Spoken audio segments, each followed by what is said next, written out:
Okay, this is the final hour of Physics 1C for October 13th. We're using the BIOS of our law to analyze a piece of wire that carries current, where the current's flowing in a straight direction through this wire here. So this black piece is the wire, and we're trying to find the magnetic field at a point P that is a distance x away from the wire. And so far, what we've done is to take our equation, and I guess we really only did one thing. We found out what dl cross r hat is, but this is usually the hard part. Okay, now that we've done that, what we need to do is we need to get our entire equation into the same variable, okay? So dy represents the y-coordinate. So if we could get r and phi written in terms of y, then we would have pretty easy time with doing this derivation here. So let's do that. R is the distance from this point to here. How is that related to y? We have this x direction, the y direction. This distance is y, this distance is x. So we can say that, let's do this over here. So we've got, let's see, r is going to be equal to the square root of x squared plus y squared. What about phi? We've got sine phi that shows up in here, but phi is outside of this triangle, right? So we're going to need to do a little trig. Move this up here. So we'd like to get like this angle right here, maybe, right? Or this angle here, because then we could relate the angle to y and x, right? So what would this angle inside here be equal to? Pi minus phi, exactly. So this is pi minus phi. Okay, so so here's what we could write down over here then. I know that the sine of pi minus phi, what is that equal to in my picture? The sine of this angle would be x over r, right?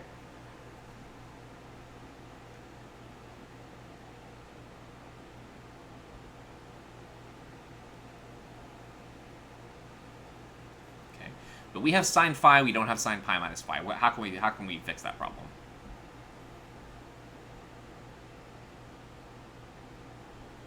How can we relate sine of pi minus phi to sine phi? What's the relationship there? Has to be some simple relationship, right?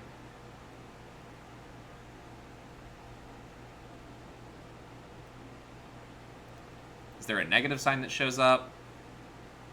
Is there a positive sign that shows up? Are they just straight up equal to each other?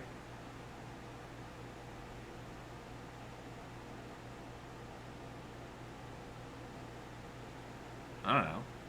What do you guys know? Yeah, with sine they're equal, exactly. With cosine, it would be negative, but with sine they're equal.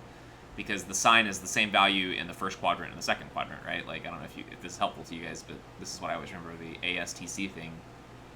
All the trig functions are positive here, only the sine's positive, only the tangent, only the cosine. So whatever, if you think about what sine of pi minus phi is, it'd be like, if I tell you I have an angle here phi, then pi minus phi would be this angle here, which shows up in the second quadrant, but it's going to have the same sign. So we get that. And I think we can do this now. So we're doing an integral. So on the left-hand side, we'll just put b. This direction actually comes out of the cross product here.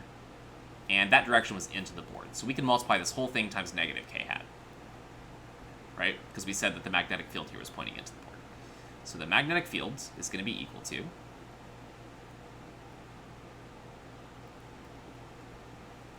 we're going to integrate. We're integrating with respect to dy. As you guys said, this is 1. Sine of phi is this thing here. So we'll have times x divided by r squared. But there's another r that shows up here. So what we're really going to have in the bottom is basically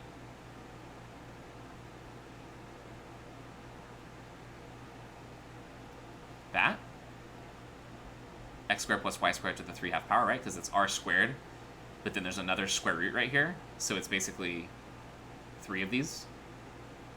R cubed, effectively. So it's r to the 3/2. Or so it's x squared plus y squared to the 3/2, and then we multiply. That's it. I think I did everything. Right? That's it, right? Yep.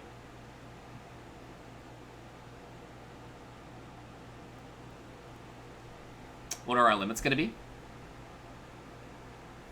We need to go from this piece up to this piece, so from like negative a to positive a.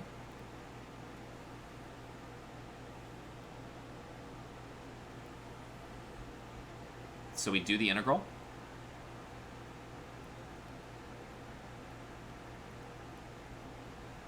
The derivative of the inside shows up here. So we're going to get something like, this is x squared plus y squared to the... Oh, wait. That's not the derivative of the inside. Because this is an x. Maybe we should have turned this into an angle thing and then done it over the angles. I'm regretting now. What is this integral then? X is not, one of the variables, so... Do we have to do a trig sub here or something like that? Is that what we have to do? I gotta be honest, we have so much stuff to do tonight. I don't really want to waste it on doing integrals. Are you guys okay if we just look this one up?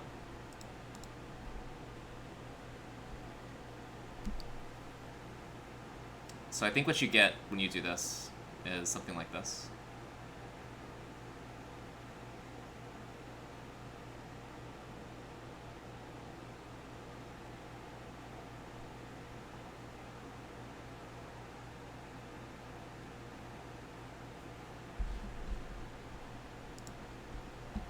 Okay. You guys are saying yes as in it's okay for us to just skip through that? Okay. So convince yourself that if you do the integral here, that this is what you get for your answer. Okay. So we can cancel the 2 and the 4. Let me just check to make sure that I didn't do something wrong. Yeah, they're both still there. So really what we end up getting is that, and this is times negative k hat. Our magnetic fields is going to be equal to, let's see, mu naught. Yeah, that's what we want to do. Okay, so mu naught I divided by 2 pi. And then times a over x square root of x squared plus a squared.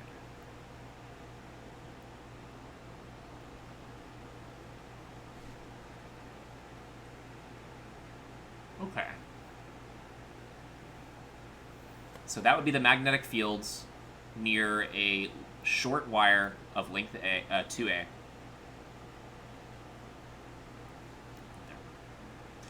Even this equation is something... You may have 1 or 2 problems where you need to use this result right here. But we're going to simplify this even further. We're going to say, what if our wire was infinitely long? Okay? What if, put another way, what if x was really small relative to a, basically? Okay, so if x is much, much less than a, so if we're so close to the wire, so we're at like some point right here, call it p prime or something like that, where the distance x is extremely small relative to the size of the wire is going to start looking kind of like an infinitely long wire, right? And that's the result that we really definitely want to use here. So if we take x to be significantly smaller than a, then I would argue that what we end up getting is that what will happen in the denominator here is that we can basically neglect x in the term where it says x squared plus a squared. So we'll basically neglect that one. So what we'll end up getting is basically a divided by x times the square root of a squared. So we're basically just neglecting that term by saying x is much, much less than a. And then the a's cancel out, right? So this ends up going to b is equal to... Let me get rid of that thing right there, because we're not going to care about that for this part. B ends up being equal to mu naught times I divided by 2 pi times x. And that is a really simple result. Really simple result. So this would be for a long wire. This is going to be the kind of thing you see show up in your homework. This is a very simple result to use right here. It says that if I'm at a distance x away from my wire, the magnetic field is just mu naught I over 2 pi x. So x ends up being, inversely proportional to b. So the farther away you get, the smaller the field gets. Right? In addition, the way that that force, or the way that that field is going to look is going to be something like this. So I think this is a pretty nice picture of this here. The magnetic field on this side would point into the page. And if we put this in here, there we go. So this would be the magnetic field around a long, straight, current-carrying conductor. So this is the wire, this yellow wire right here. The straight line, the field lines are circles with directions determined by the right-hand rule. So the field lines kind of go around in a circle like this. The right-hand rule, as I mentioned before, is that you want to point the thumb of your right hand in the direction of the current, and then your fingers are now going to curl around the wire in the direction of the field lines. Okay. And now in this picture, because it's a circular kind of field, what we really want to do here is to say that if I have a wire, and I have a wire that carries some current, so let's say we have a wire and it carries some current I. Usually the way that we define this equation is, suppose that I go out to some distance r away, then at this location there's going to be a magnetic field. It's going to point circular around it, like this. And the size of the field at that location, it points this way.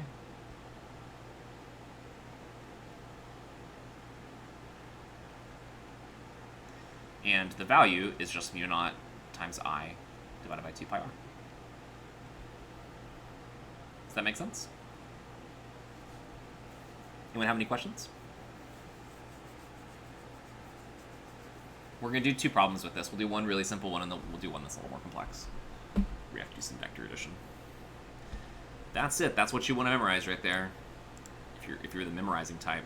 If I have a wire and it's straight, it's going to produce a magnetic field that's produced by given by this expression right here.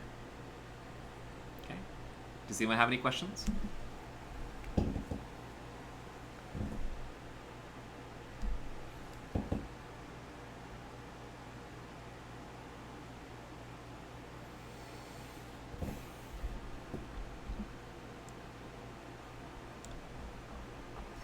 Okay, we want to do 2 problems. This one is really simple.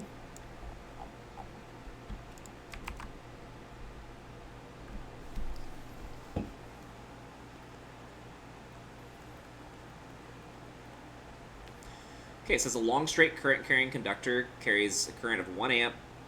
What distance from the axis of the conductor does the resulting magnetic field have magnitude be equal to about 0.5 times 10 to the negative 4 Tesla, about the Earth's magnetic field at Pittsburgh?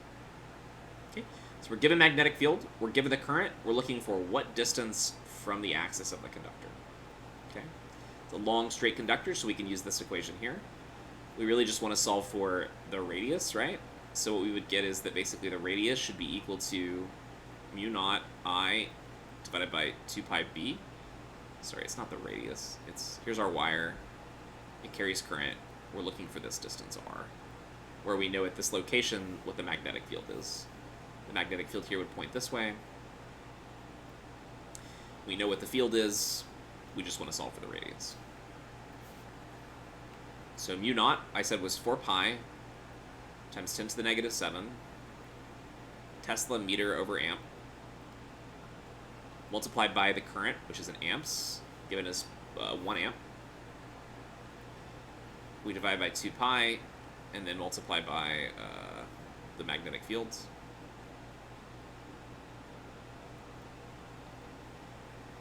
And that'll give us our radius. Notice that the pi's cancel. They're always going to cancel because mu naught has a 4 pi inside of it. So you get 2 e minus 7. We're dividing by 0.5. So that's going to give you a 4. And then something like this, I think.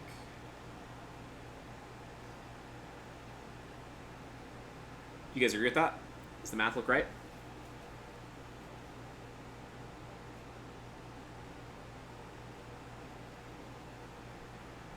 Alrighty. So that problem's, it's really easy. But you know, we plugged some things in, and so hopefully that clarified what some of those symbols meant for you. This is one of the ones we're going to do later. Go into this one now. Your book had a picture of this. The picture was just really, really cluttered with a lot of things, and so I made my own picture. Did it before class to save us a little bit of time. So this is our picture. magnetic field of 2 wires. So it says, figure 28.7a, that's this figure that I've drawn here, is an end-on view of 2 long, straight, parallel wires perpendicular to the xy plane. Xy plane is the board. Okay, so this is one wire, it carries current I coming out of the board. This is another wire, it carries current going into the board. They both carry the same amount of current. We want to find the magnetic fields at point P1, P2, and P3. So this is P1. It's a distance of 3D away from this one. P2 is right in the middle of the two of them. And then P3 is, distance D to the right. So the distance between this and this is D, this and this is D, this is 3D. And then B says to find an expression for B at any point on the x-axis to the right of wire 2. I believe wire 2, let me look back at the book real quick, is the one on the right. Not like it matters, we can do whatever we want to, but I think that's what it is. Okay, so just scroll down real quick and see if I can find this problem. Yeah, wire 2 is this one here, the one that goes into the board. This is wire 2. All right. So, I actually want to move this up a little bit here. Probably to about there. Does the question make sense to y'all? I should really just let you guys try to solve this problem, honestly. It's going to be a lot more useful if you spend some time doing it. Let's just do it one at a time. So can you guys try to solve for the magnetic field at this location? Or here, maybe we do one together and then I'll let you do the other two. Does that sound good? Okay, point P1. The current that's flowing out of the board here, right? Out of the board. What's the direction of the magnetic field at point P1 due to this current right here?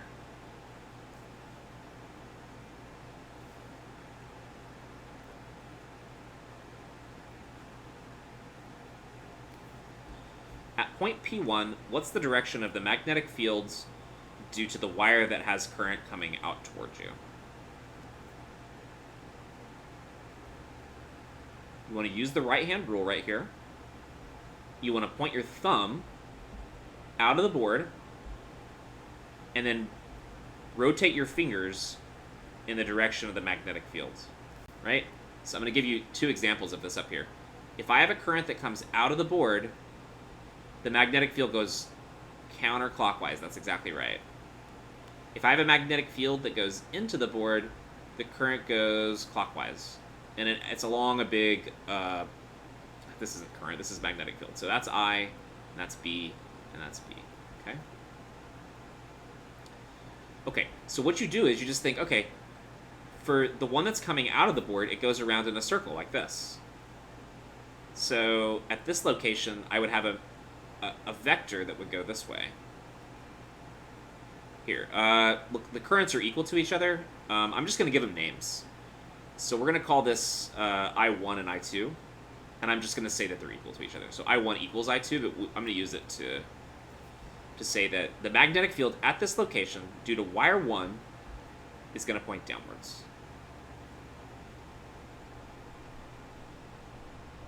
Does that make sense? Can you guys visualize that? It's like this big circle, so you go out to here, it's going to be tangent to the circle. The circle would be like this, going all around here, and then the magnetic field will point downwards. Are y'all lost a little bit here with this? Or is it simple? Is it hard? Is it... I don't know. Can you see it?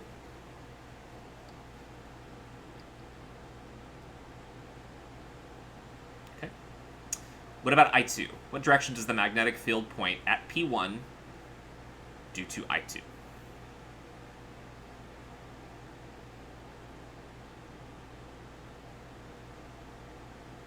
It's clockwise, but at this location, what direction is clockwise? Is it up or down? It's up. Yeah. Because it goes around, and it goes this way, and it goes this way, and it goes this way. So when you're right at that location, it's upwards. So the magnetic field, due to the number 2, is going to go up. Now here's the other question. Is it going to be smaller or bigger than this one? How long should I make this one? Should I make it the same size? Should I make it smaller? It's smaller, exactly. So B2 will be smaller, and the reason why it's smaller is because you're farther away, right? Because we're farther away. So the magnetic field at point P1 is going to be equal to, B2 is up, right? So it's going to be B2 minus B1. We're going to take this to be positive y, and we'll take this to be positive x. And then what are those values? Well, the magnetic field due to wire 2 is going to be equal to mu naught times I2. We're going to make these both equal to I, basically, in these problems. So times I divided by the distance from this point to I2, which is going to be d plus 3d, so 5d. And then that's multiplied by 2 pi. Right? d plus 3d is 5d. And then we subtract from that the magnetic field due to wire 1. And for that one, it's going to be mu naught I divided by 3d, because it's the distance from here to here, and then times 2 pi.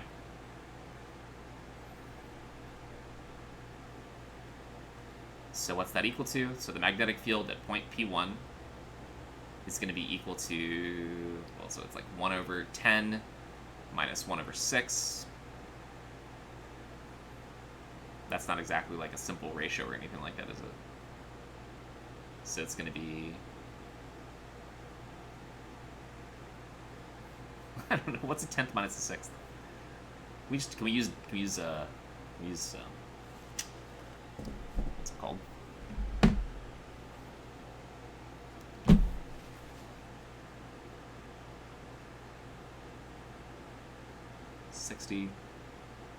$6 minus 10? 4.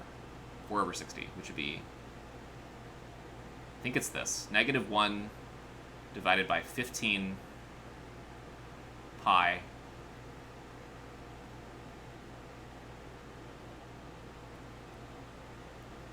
Is that what it is? Yeah, negative 1/15. Okay.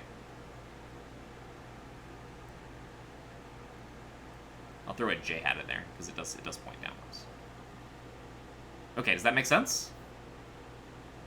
You don't have any questions? If you think of any, let me know. But can y'all try to do P2 and P3 if I give you like, I don't know, 7 minutes? Let's do 5 minutes. See if you can get the magnetic field at P2. And see if you can get the magnetic field at P3.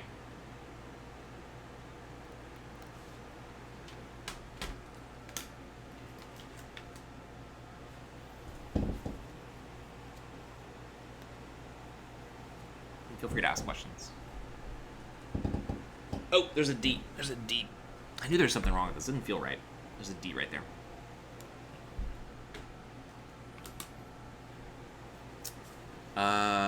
So it's 1 over 10 minus 1 over 6, which would be 6 minus 10, which is 4 over 6. Yeah, it's 15. Okay.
Oh, I see.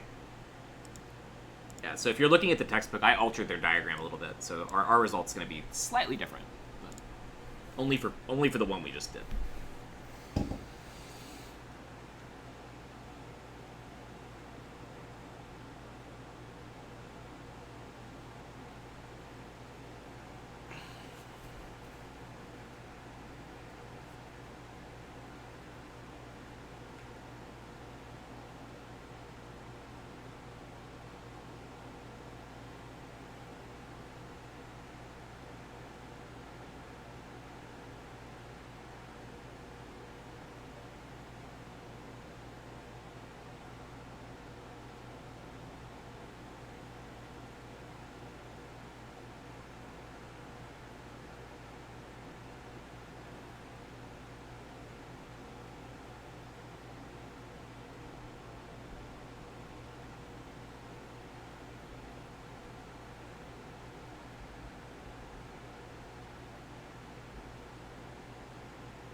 Go ahead. That's fine. It's been long enough. Go ahead. You can write the answer you think.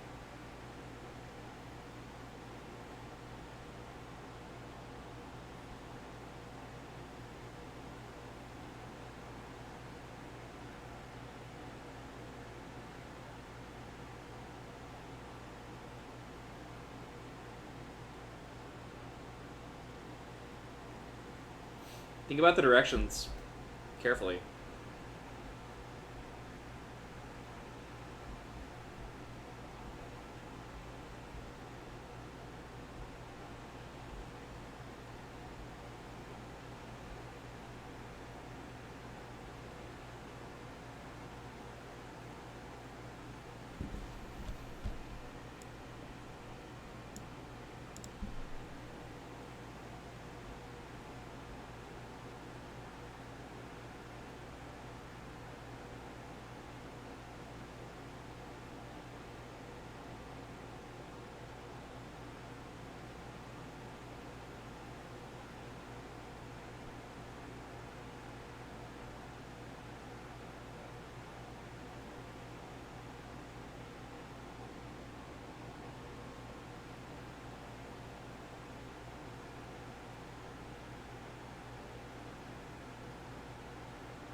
Oh, we should probably start talking about the solutions because we only have like 8 minutes before we want to talk about the exam. So,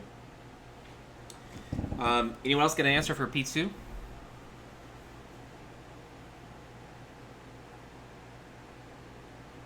$60 pi. Okay, everyone's getting 0 here. Now these currents, they flow in opposite directions, right?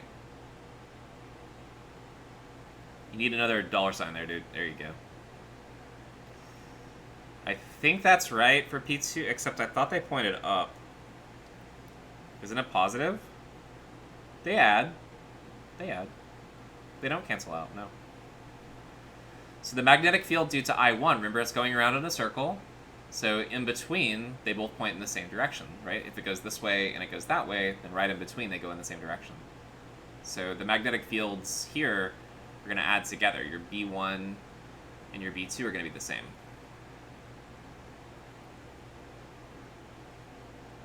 And the value is just going to be mu naught, so at P2, you're going to get mu naught I over 2 pi, and then the distance is d, plus mu naught I over 2 pi d. So you're going to get positive j hat times mu naught I over 2 pi. No. Just pi.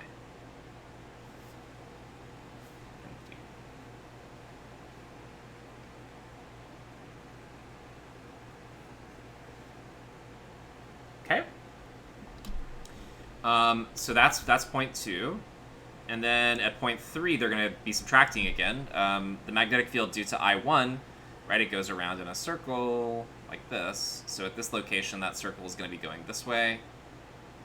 And for B2, the circle is going to be going the other way. This one's bigger. So the magnetic field at point 3 is going to be mu naught I over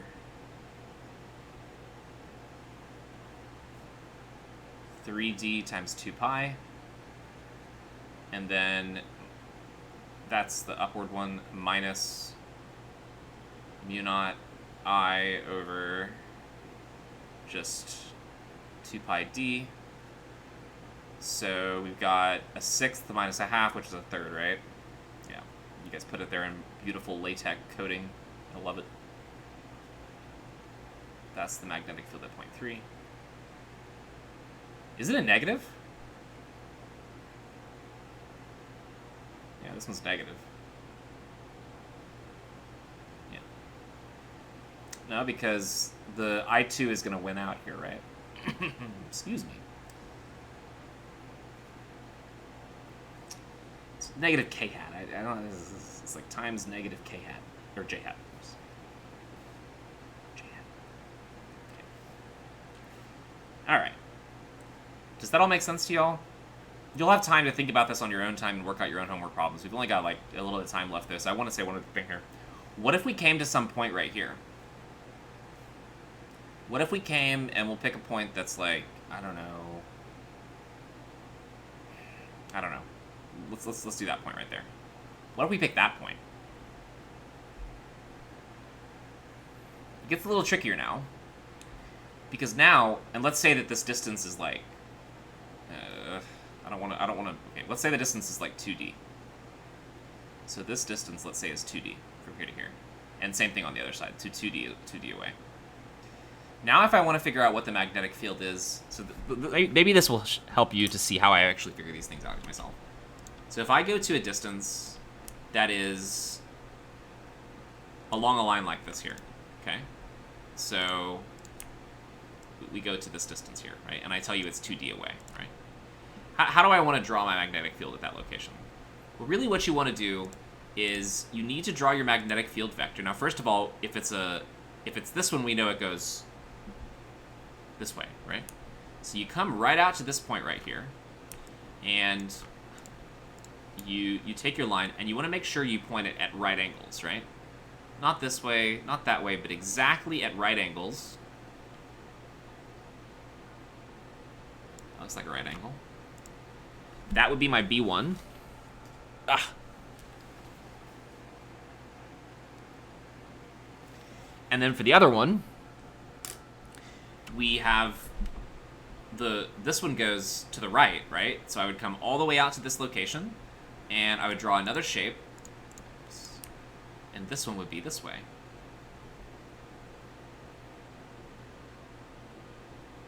I'm trying to make them the same length. They would be the same length in this case. Okay, so you want to make it so that your vectors are basically at right angles. Don't do that. Don't do that to me. Why did you do that? No. It's crashing, I think. Is it crashing? Or did it just... What are we doing here? What are we doing? I think we're crashing. That's so sad. Ugh. Can you see how this is a right angle here, though, and this is a right angle right here? Does that make sense? They're always right angles. Right angle here, right angle here. You draw your vector, and then it's at a right angle. Now, in this case, what would happen is...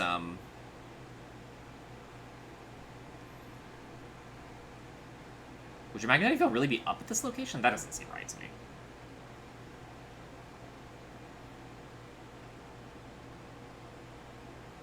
Is that right? They have a picture of it in the book. Oh, no, it goes up. Okay, I'm crazy. It's right. Never mind. Oh, well, okay, well, I guess what I do is just close the application, and we'll open it back up again so I can actually write on. Alright, what's going on here? My whole computer is just, like, really chugging for some reason. I don't know why. So right here, you'd have a right angle at this location, and a right angle at this location here, too. Does that make sense to y'all? Because you're going to have problems that are a little bit trickier than the one we just did, so... Okay, it's 9 o'clock. I said we would stop right now, no matter what. What we'll do on the next class will be to try to finish up some of these things.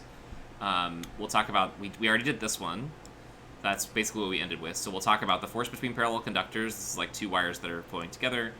The field of a circular loop. And then we'll talk about Ampere's law. And today we'll do this real quick. Okay. Your exam... which we'll be calling the midterm exam, because it's an actual midterm exam. It's in the middle of the term. Although I think that sometimes midterm can refer to anything that occurs during the term as opposed to at the beginning or the end. Midterm exam. So this is what's going to happen. I'm going to send you out... I'm going to split the class into halves.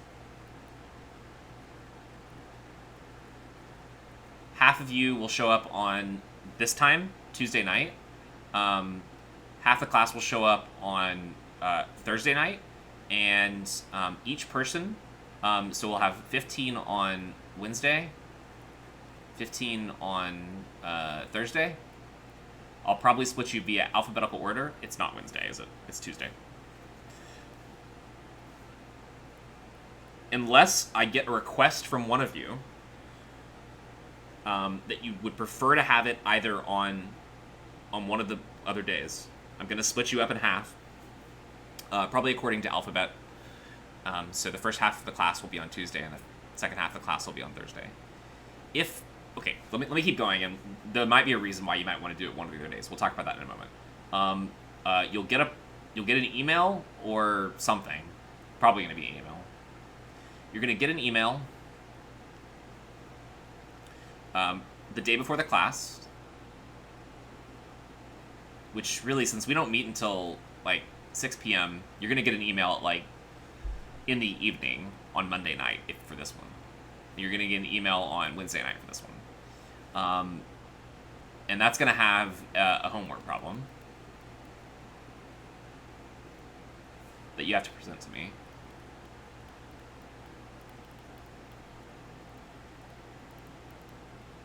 I fixed the server settings.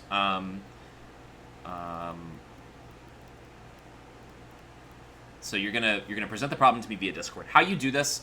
Ideally, what you want to do is to set up something like this, like OneNote. If you don't have something like that set up, it's fine. I'm not expecting you to go out and buy hardware in order to be able to do this.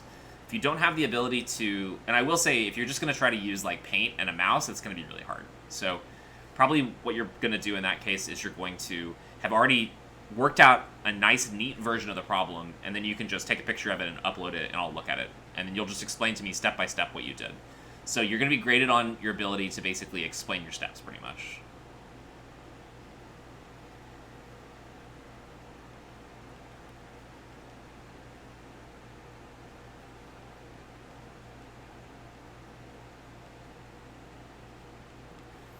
Primarily, ideally, the steps that you take are going to be in some way rooted in physics, so you're going to mostly be graded on your physics knowledge.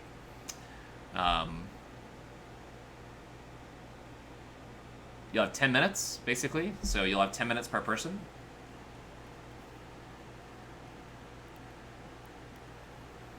If you're preparing some type of a presentation, you should leave time for questions, so you should be able to completely explain the problem in about 7 to 8 minutes, max. Preferably less. Preferably like 5 minutes, if you could. And then, I'll give you a score on a scale of 1 to 10, and that'll be it. It should be hopefully pretty painless. You're going to have a long period of time to present one problem.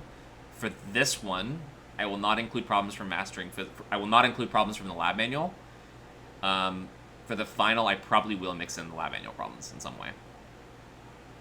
So that's kind of what we're going to be doing here. So these problems will all be mastering physics problems, and you will have already done them. If you want to study, the best thing to start doing now would be to just start, reworking your problems, making sure you understand all the steps, making sure you can, clearly explain what's going on there. If you have questions about anything, you can obviously come and ask me during my office hours. You can ask me after class, whatever. I have office hours tomorrow from 12 to 1 or something like that. 12 to 1, I believe. We will have at least 2 office hours before your test, so I'll have office hours on Monday from 1 to 2 and Tuesday from 3 to 4. I don't know. What kind of questions do y'all have? Last name. So you'll probably be the second day, Anna.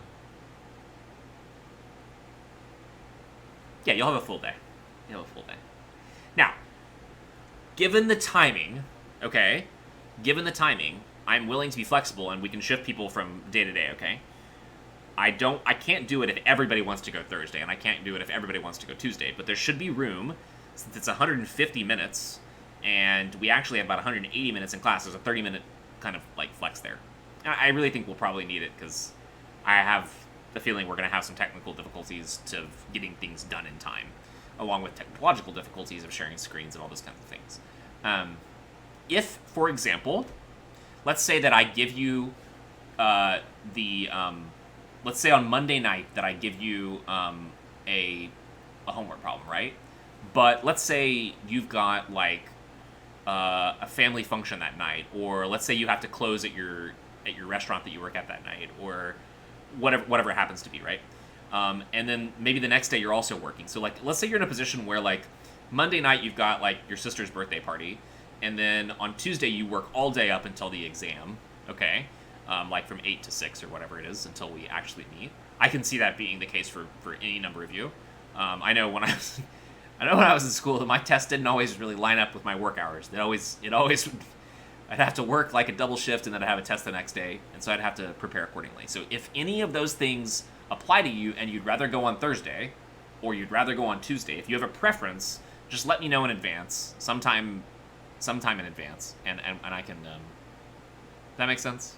Like if these days are bad for you to where you're just not gonna have time to prep, just let me know, okay? And we can pick which day is best for you.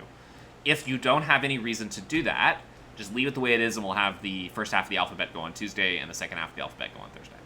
Okay? So just let me know. I'll be flexible. Any other questions?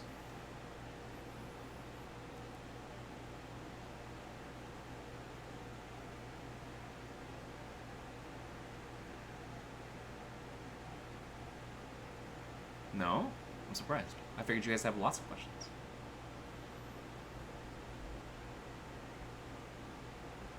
Is anyone scared by this? Is anyone like, oh my god, this is going to be so hard? Does it seem fair?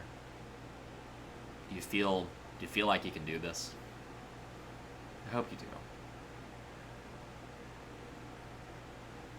Yeah. That's okay, Keanu. I mean, look, if you want to prep, what you should do is you should get the problem, and then you should find a buddy and be like, hey, let me test this on you. Let me see if I can explain this to you in 5 minutes. And if you can explain it to somebody else in 5 minutes, you should be good, you know? You just do it with each other. Hold each other accountable, you know, make sure that people are being honest with each other. And, yeah, that's pretty much it. Challenge each other, too, you know? If you know... And you can meet on the Discord server if you want to, right? You can just be like, hey, let's go hang out in Discord and let's talk about things. Get notifications.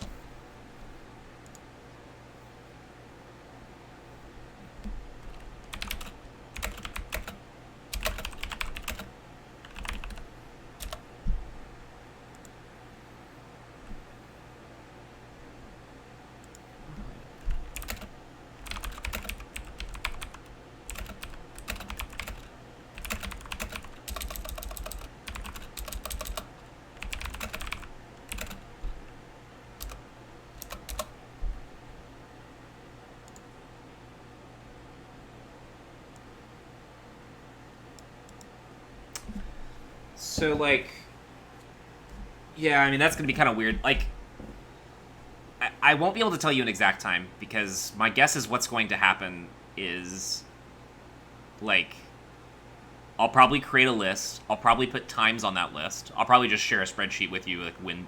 Hey, Kwong, when? Can you turn off your mic, please? So, I'll probably share a spreadsheet with you with the times of, you know, when it's going to be. So you should probably just be around that time. But for example, if someone's not there, I'll just ask for whoever wants to go to fill in their spot. You know what I mean? Does that make any sense? Yeah, pretty much something like that, Mr. Meowers, I imagine. I like, probably, like, you guys can just hang out in this channel, and then I'll just pop in and be like, alright, next is this person, and then come down, and something like that. It will probably be a little bit hectic and weird, but, you know, we'll figure it out. Okay, Keanu asked, it covers chapter 1 to what we learned today, or is there more material? I don't think this chapter is going to be on the test, but the last chapter will be. So just up to chapter 20...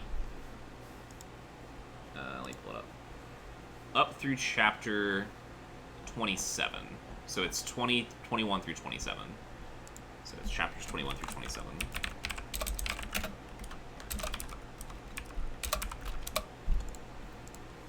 That's what we'll cover on the test.